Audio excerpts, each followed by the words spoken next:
Question आपको दो complex numbers Z1 और Z2 है, इनकी मल्टीप्लिकेशन करनी है। तो मल्टीप्लिकेशन करने में से एक ही बात ध्यान रखेंगे कि आयोटा की हायर पावर्स हम अलाउ नहीं करेंगे, जस्ट 1 पावर तक। तो आपको फाइंड करना है Z1 Z2। तो ये आया आपके पास 2 + 3 आयोटा के साथ में 5 - 3 आयोटा। पहले 2 की मल्टीप्लाई करी तो 10 - 6 आयोटा, फिर 3 आयोटा की मल्टीप्लाई करी 15 आयोटा - 9 आयोटा स्क्वायर। तो ये आया आपके पास 10 + 9 आयोटा, और आयोटा स्क्वायर -1 होता है तो बन गया 9। तो आपका आंसर बना 19 + 9 आयोटा। इन क्वेश्चन ए पार्ट से सिंप्लीफाई करना है। तो मल्टीप्लिकेशन ऑफ 2 कॉम्प्लेक्स नंबर है। पहले 2 की मल्टीप्लाई करी तो आया 8 + 14 आयोटा, फिर आयोटा की मल्टीप्लाई करी 4 आयोटा के साथ 7 आयोटा स्क्वायर। तो ये हो गया 8 + 18 आयोटा और 7 आयोटा स्क्वायर -1 बना -7, तो बन गया 1 + 18 iota. Second question B part, इनको सिंप्लीफाई करना है। रूट में माइनस आ रहा है तो रूट में माइनस तो हम अलाउ नहीं करते, उसे आयोटा में कन्वर्ट करेंगे। तो ये आपके पास बन जाएगा 36 से 6 और रूट माइनस से आयोटा।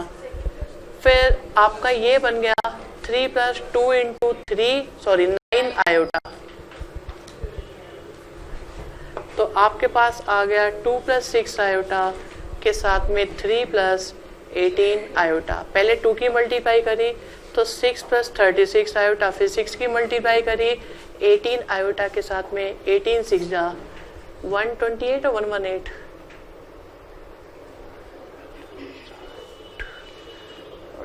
108 iota square. ठीक है, तो यहां से आया आपके पास 6 + 54 आयोटा -108। तो ये बन गया माइनस का 102 के साथ में 54 iota. Second question C part, इसे सिंप्लीफाई करना है। अब देखो इसमें आयोटा स्क्वायर आपको विजिबल है, तो आयोटा स्क्वायर के लिए क्या करोगे, पहले -1, तो ये बना -2 + 3 आयोटा +4 के साथ में 6 + 5 आयोटा। तो यहाँ से आया 2 + 3 आयोटा के साथ में 6 + 5 आयोटा। पहले 2 की मल्टीप्लाई करी तो आया 12 + 10 आयोटा 18 आयोटा के साथ में 15 आयोटा स्क्वायर। तो ये 12 है, 10 और 18 मिलकर 28 आयोटा -15, और ये बना -3 + 28 आयोटा आपका answer. Second question D part, simplify करना है। 2 + iota 2 - 3 iota plus 5 - 7 iota and 3 - iota. बिल्कुल सिंपल तरीके से स्टार्ट करते जाओ। पहले 2 की मल्टीप्लाई करी तो 4 - 6 आयोटा प्लस में 2 आयोटा -3 आयोटा स्क्वायर।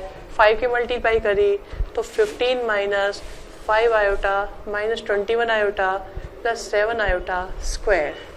तो आप देखो ये बना 4 - 4 आयोटा -3 -1 15 -26 आयोटा और -7।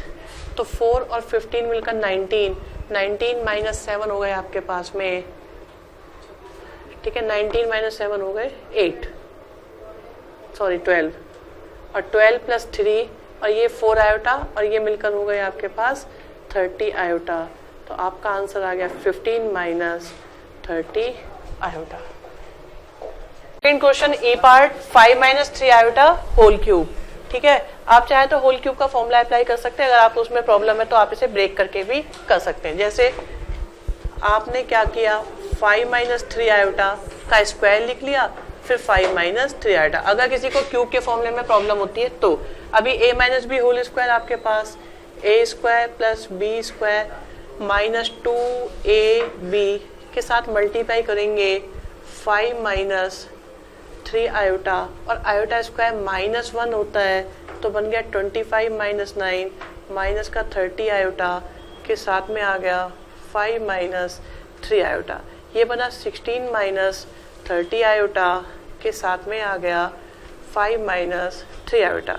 16 की 5 में मल्टीप्लाई 80 - 48 आयोटा माइनस का 150 आयोटा प्लस में 90 आयोटा स्क्वायर, तो ये बना 80 और यहाँ से आ गया आपके पास माइनस का 198 आयोटा और माइनस 90, 80 माइनस 90 से माइनस का 10 और 198 आयोटा आपका answer. Second question F part, easy question है। 6 + 5 आयोटा होल स्क्वायर, तो a + b whole square equal to होता है a square plus b square plus 2ab मतलब 60 आयोटा। आयोटा स्क्वायर कितना होता है -1, तो 36 - 25 के साथ में 60 आयोटा से बन गया 11 + 60 iota. Second question G part, iota 18 + 1 iota 25 whole cube, तो पहले से थोड़ा सा सिंप्लीफाई करते हैं। आयोटा की पावर 18 है तो 4 से डिवाइड करके रिमाइंडर लिखा, तो यह आयोटा स्क्वायर आया और 1 आयोटा आया। अपॉन में आयोटा रहने नहीं देते, इसलिए आयोटा से मल्टीप्लाई डिवाइड करा। आयोटा स्क्वायर -1 और ये हो गया आयोटा अपॉन आयोटा स्क्वायर, और आयोटा स्क्वायर बन जाएगा -1, तो ये आपका बन गया -1 माइनस आयोटा होल क्यूब। ठीक है, a + b का होल क्यूब ही लगाया करो आप, अगर चाहे माइनस हो चाहे प्लस हो, तो आपको कभी भी मिस्टेक आपके कैलकुलेशन में नहीं होगी, हमेशा प्लस का ही लगाओ। तो मेथड होता था a³ + b³ + 3a² b + 3ab², तो ये बन गया आपका -1 माइनस आयोटा क्यूब, और यहाँ से आया माइनस का 3 आयोटा और वो बन गया आपके पास -3 आयोटा स्क्वायर। आयोटा क्यूब की वैल्यू होती है माइनस आयोटा, एक माइनस पहले से ही है, फिर आया आपके पास माइनस का 3 आयोटा और बन गया प्लस का 3। 3 - 1 हो गया 2 और आ गया 2 - 2 आयोटा। थर्ड क्वेश्चन में कॉम्प्लेक्स नंबर z गिवन है 4 + √7 आयोटा। कहते हैं फर्स्ट ऑफ ऑल तो एक तो इसकी वैल्यू फाइंड करो, फिर इसकी वैल्यू का यूज करके इसकी वैल्यू को फाइंड करो। ठीक है, इंपॉर्टेंट क्वेश्चन है। तो इसके लिए क्या करेंगे, जब भी ऐसे क्वेश्चन आपके पास में आए तो आप आयोटा को रिमूव करने के बारे में सोचें कैसे भी। तो उसके लिए हम लोग क्या करते हैं, ये जो आपके पास z है 4 को इधर लाए और ये बन गया √7 iota. Now squaring both sides. देखिए स्क्वायरिंग करने से क्या होगा, आयोटा स्क्वायर आएगा और आयोटा स्क्वायर की वैल्यू -1 होती है तो आयोटा तो खत्म हो जाएगा। अभी a - b होल स्क्वायर होता है a² + b² - 2ab equal to आया 7 आयोटा स्क्वायर, और आयोटा स्क्वायर कितना होता है -1, तो बन गया ये आपका माइनस का 7, तो z² + 16 - 8z, इसे इधर लाए तो आप देखो z² - 8z + 23 की वैल्यू कितनी आ गई 0। पहले तो आपको यही फाइंड करनी थी। ठीक है, ये वैल्यू 0 आ गई। अब इस वैल्यू का यूज करके इसे फाइंड करना है, और ये इसका मोस्ट इम्पॉर्टेंट पार्ट है। ये भी इम्पॉर्टेंट था बट अब जो पार्ट है वो ज्यादा इम्पोर्टेंट है। आपको ये फाइंड करना है और आपको इसका यूज करना है। तो हमने क्या सोचा कि भाई देखो हमारे पास एक्सप्रेशन जो है वो है z³ - 4z² - 9z प्लस में 97। ठीक है, ये हमारे पास है। साथ में हमें ये पता है कि z² - 8z + 23 की वैल्यू 0 है। तो मैंने क्या करा, मैंने z के साथ z² - 8z + 23 लिख दिया। अगर मैं इसे ऐसे लिख रहा हूं तो देखो इसका मतलब मैंने z की z² में मल्टीप्लाई करी तो कितना आया z³ की जगह z³ लिखा, कोई ऑब्जेक्शन वाली बात नहीं है। फिर z की मल्टीप्लाई यहाँ करी तो कितना आया -8z², जबकि था कितना माइनस का 4z, था -4z² और लिख दिया मैंने माइनस का 8z²। ये गलत करा है ना, तो मैंने उस माइनस के 8z² में अगर 4z² ऐड कर दूं तो आप ये सोचो इस वक्त ये माइनस का 8z² है और प्लस का 4z² है, तो माइनस का 8 और प्लस का 4 मिलकर कितने हो गए, तो ये उसी के इक्वल लिखा हुआ है ना, कोई मैंने गलत काम तो नहीं किया इसमें। अभी z की मल्टीप्लाई 23 में करी तो ये कितना हो गया 23z, जबकि होना कितना चाहिए था माइनस का 9z। यहाँ तो बहुत बड़ा गैप है, तो उसे मैनेज करने के लिए मैंने माइनस का 32z लिख दिया। अब सोचो प्लस का 23z और माइनस का 32z मिलकर कितने हो गए माइनस का 9z ही हो गए। अच्छा रिमेनिंग क्या बचा हुआ है आपके पास 97। फिर एकदम तुम्हें ये लग रहा होगा ऐसा करा ही क्यों। आप ये देखो इसकी वैल्यू कितनी है, तो 0 इंटू जेड तुरंत क्या बन गया 0। अच्छा इन दोनों में से मैंने 4 कॉमन निकाला तो क्या आ गया Z square minus 8z plus में क्या है 97। तो आप ये देखो जेड स्क्वायर माइनस 8z की वैल्यू कितनी हो जाएगी माइनस का 23। तो यहाँ से आ गया माइनस का 23 प्लस में आया 97 से आया 92 प्लस में आया 97 और आंसर बन गया 5। Fourth question a plus iota B whole raise to power 1/3 equal to u plus iota B. ये तो गिवन और ये हमें प्रूव करना है। देखिए ये इंपॉर्टेंट क्वेश्चन है। a plus iota B whole raise to power 1/3। तो हम यहाँ से स्टार्ट करते हैं फिर इस पर आएंगे। तो आपको जो चीज गिवन है हमने क्या करा, ये अपॉन तो हमसे मैनेज नहीं होता इसलिए क्यूबिंग बोथ साइड्स। तो ये बन गया u plus iota v whole cube. तो इससे तो ये कैंसिल हो गया, आपके पास आ गया a plus iota b। a plus B whole cube आप सभी जानते हो, a cube plus b cube plus 3a square b plus 3ab square. तो बन चुका है a plus iota b U cube minus iota v cube plus 3u square v के साथ आयोटा, और आयोटा स्क्वायर बन गया माइनस तो 3u v स्क्वायर। हमने क्या करा यहाँ पर रियल पार्ट्स को कलेक्ट कर लिया और इमेजिनरी पार्ट्स को, तो ये भी रियल पार्ट है बन गया 3u v स्क्वायर। आगे आयोटा कॉमन लिया तो पहले आ गया 3u स्क्वायर v और माइनस में v क्यूब। लेफ्ट साइड में भी रियल और इमेजिनरी है, राइट साइड में भी रियल और इमेजिनरी है, तो इनको हमने कर लिया कंपेयर। कंपेयर करने में रियल वाला पार्ट हो गया रियल वाले पार्ट के इक्वल और इमेजिनरी वाला पार्ट हो गया इमेजिनरी वाले पार्ट के इक्वल। रियल रियल के इक्वल, इमेजिनरी इमेजिनरी के इक्वल। तो हमें a और b की वैल्यू मिल गई। अब क्वेश्चन को स्टार्ट करते हैं। आपको कुछ प्रूव करना है, लेकिन उस प्रूविंग में a b a की साइड में और आपके पास में a और b की वैल्यू है, तो इसका मतलब आपको क्वेश्चन स्टार्ट करना चाहिए RHS से। तो RHS में आपके पास में है a upon u plus b upon v। तो a की वैल्यू आपके पास है u cube minus 3u v square upon में आया u, ठीक है। और b की वैल्यू है 3u square v minus v cube, 3u square v minus v cube upon v। कुछ कॉमन आ रहा है u, तो बचा u square minus 3v square upon में आया u। फिर v कॉमन आया 3u square minus v square upon में आया v।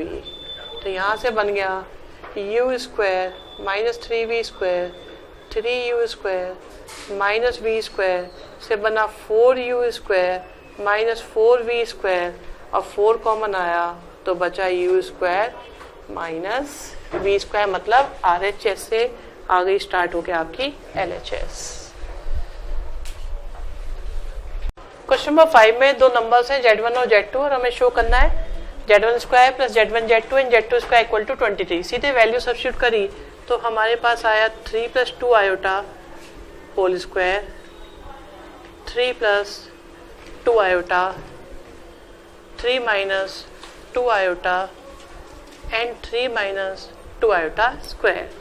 a plus B whole square a square plus b square plus 2ab, a plus B a minus b से आया a square minus b square, फिर a square b square minus 2ab, 12 iota से 12 iota, ठीक है। ये minus 4 iota square से plus 4 iota square. अभी 9 9 और 9 मिलकर हो गए 27 माइनस 4 से आ गया 23 क्योंकि यहाँ से माइनस 4 आया।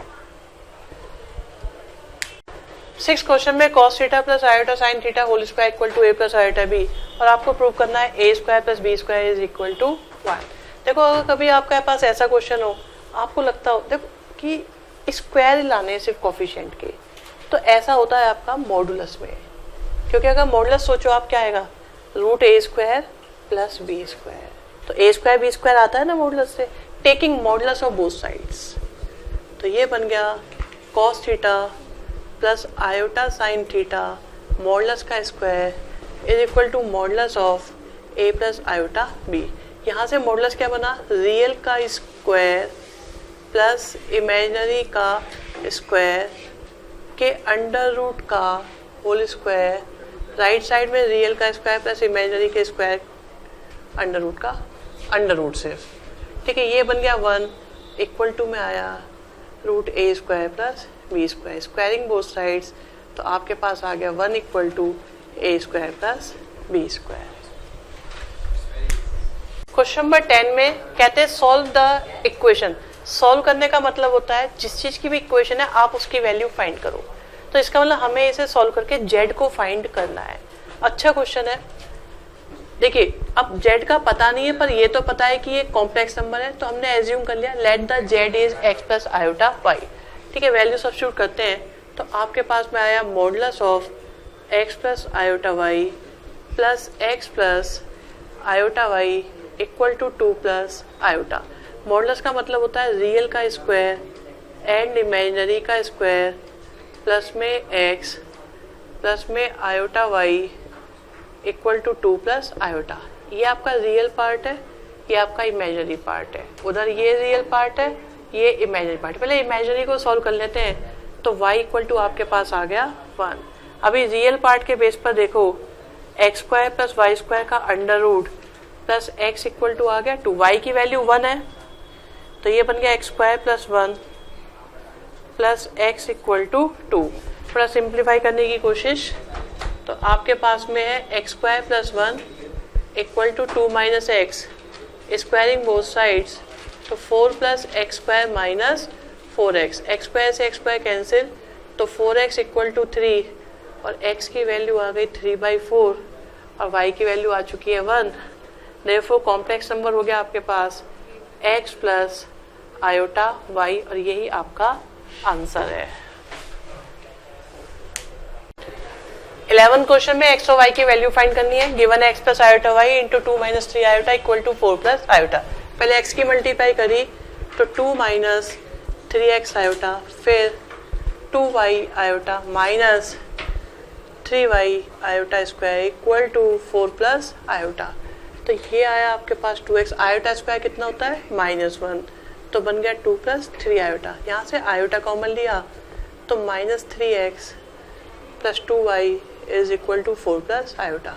अब क्या करोगे, कंपेयर करोगे किस किस को, रियल और इमेजिनरी को। तो रियल वाला पार्ट रियल के इक्वल एंड इमेजिनरी वाला पार्ट इमेजिनरी के इक्वल, इनको सॉल्व कर लेते हैं 10th क्लास के मेथड से। ऊपर 3 की मल्टीप्लाई, नीचे 2 की मल्टीप्लाई, तो आपके पास आया 6x plus 9y equal to में आया 12 और minus 6x plus 4y equal to में आया 2, मिलाया इनको 13y इक्वल टू 14 और y इक्वल टू आ गया 14/13। y की वैल्यू यहाँ पुट करी किसमें, 2x प्लस 3y में, y है आपके पास 14/13 इज इक्वल टू 4, तो ये बन गया 42/13 इक्वल टू 4, तो 2x इक्वल टू 4 माइनस 42/13, 13 हो जा 52 माइनस 42 हो गया 10/13, 2x और x की वैल्यू आ गई 5/13 और y आपके पास आया था 14/13।